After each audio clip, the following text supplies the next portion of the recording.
Hey, this ThinkerThunker. And this footage is called Bigfoot Chases Car in Colorado. I covered this years back. And here is a version that I've stabilized so we get a much better look at this thing. Now, as the story goes, we don't know who filmed this, where exactly they were in Colorado.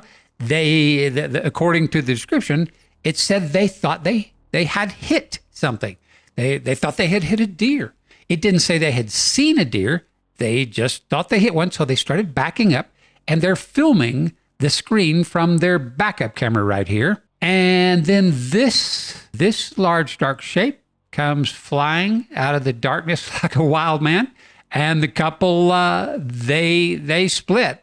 They're gone. They don't stick around to film anymore. So here's the thing. Recently we had a poll, and I asked my patrons and YouTube members, what do you think of this? And 1 to 6% of you said, it's a hoax, end of story. So I have a challenge for those of you who believe beyond a shadow of a doubt that this is hoax. If you're physically able, go out, find yourself a nice grassy area, nice flat, and I want you to take off sprinting as fast as you can with your arms flailing all about like we see this thing doing. You won't be able to do it. I've tried this. There's a reason we run with our arms by our side, because slinging your arms around like this thing does, it will throw you completely out of balance. That alone is really enough to silence all you skeptics. Unless, of course, here, what's this?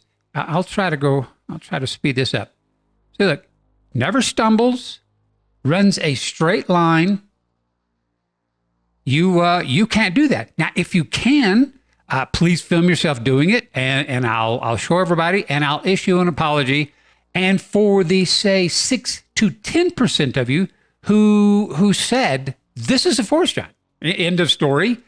Yeah, I hate to say this, but just because it's doing something that I don't believe any human can do, that's still not definitive proof of anything. It's really interesting, but it's not definitive proof.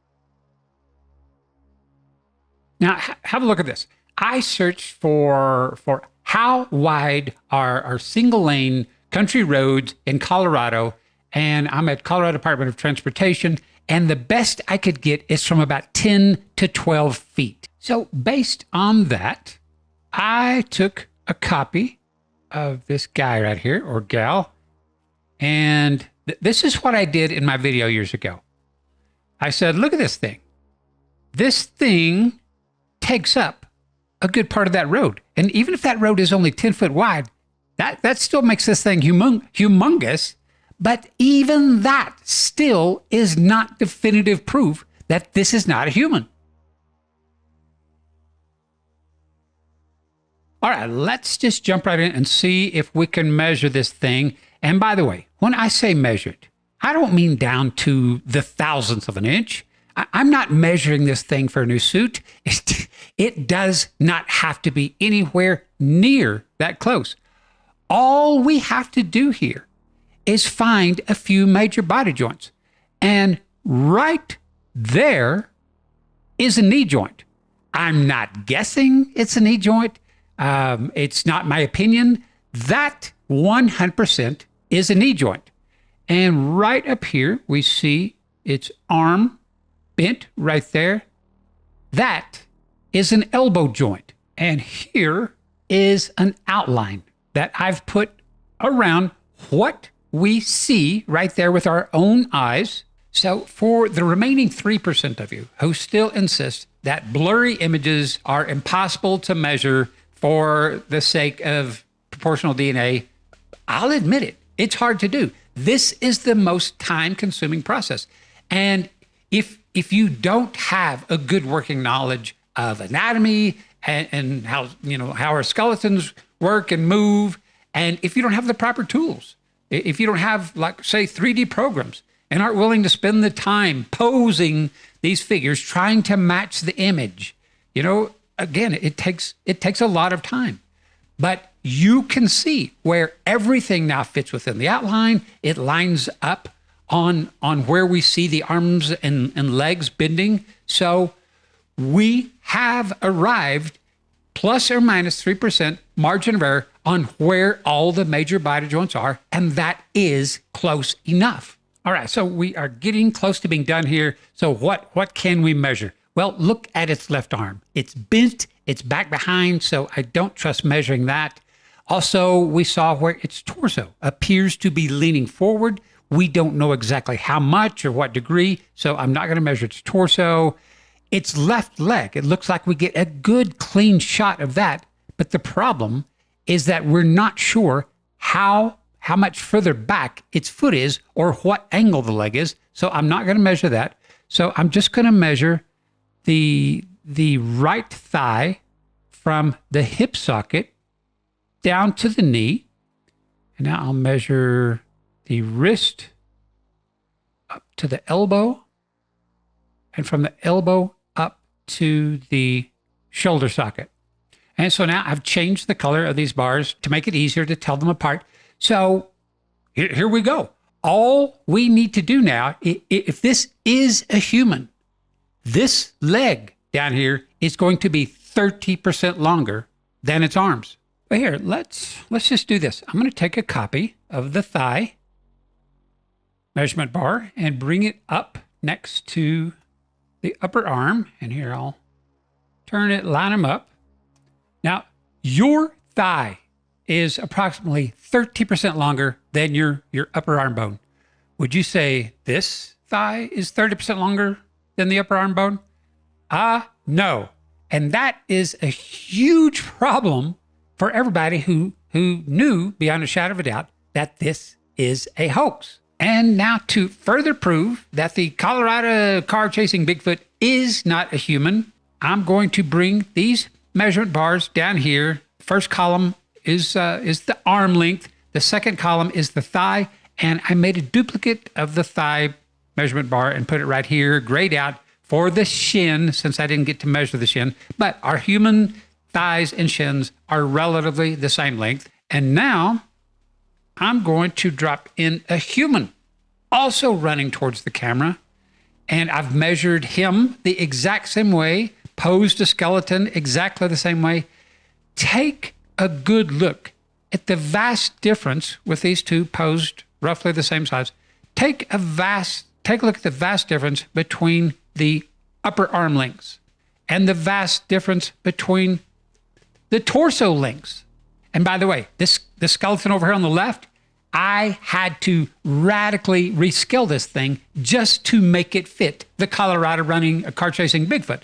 Look at these vertebrae here. I had to stretch them out like 20% longer just so that the torso would be long enough. I had to do the exact same thing with the arms, stretching them way out, and the legs, I had to shrink them down 10%. And you can compare those over with the human.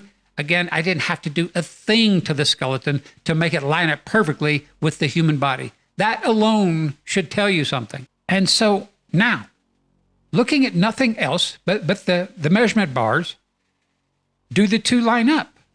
And no, absolutely they do not. Here you can see the difference between two different species. On the left, we see a species that has legs that are only slightly, about 11 to 12% longer than the arms. Whereas on the right, humans, we all have legs that are a whopping 30% longer than our arms.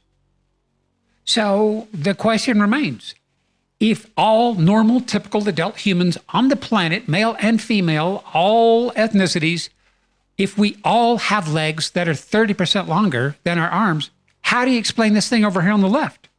Why are its legs only slightly longer than its arms? That, by its very definition, means that the Colorado car-chasing Bigfoot is not a human. And by the way, here on the right, green team, these are the arm and leg measurements taken directly from the Patterson Bigfoot, and you can see that they line up all but perfectly with the Colorado car-chasing Bigfoot. And then if you factor in my point from earlier, that this thing sprints a straight line while just slinging its arms about wildly, All three things together make incredibly compelling evidence. And by the way, in my first book, How to Find and Film a Bigfoot, I share a story told to me by one of my patrons where he has a story about witnessing a forest giant at night doing this very thing, sprinting through heavy trees at night, pitch black, mind you. They timed it. It was running at Olympic sprinter speeds through trees, through brush, and it was slinging its arms like that. And I nicknamed that process chainsawing its way through the trees and brush using its arms. So the crazy arm sprinting thing is a known characteristic. All right, that is all I've got for this video, and I cannot tell you how thrilled I am after all these years to be able to revisit this video and finally bring some simple science to it and common sense and measure this thing and prove beyond a shadow of a doubt that at least this thing does not have human body proportions and in fact has the exact same body proportions as the Patterson Bigfoot. That is pretty incredible. All right, everybody, special thanks as always to my patrons and my YouTube members. Their monthly support makes creating all these videos and doing all of this research and analysis, it makes it all possible. Thank you so very much. And the same for you guys that buy my books and caps and t-shirts and hit the super thanks down below. Thank you guys all. I believe we are making a difference, and it'll take a while, but the world will finally catch on that we do now have proof forest giants are real. All right, everybody, take care.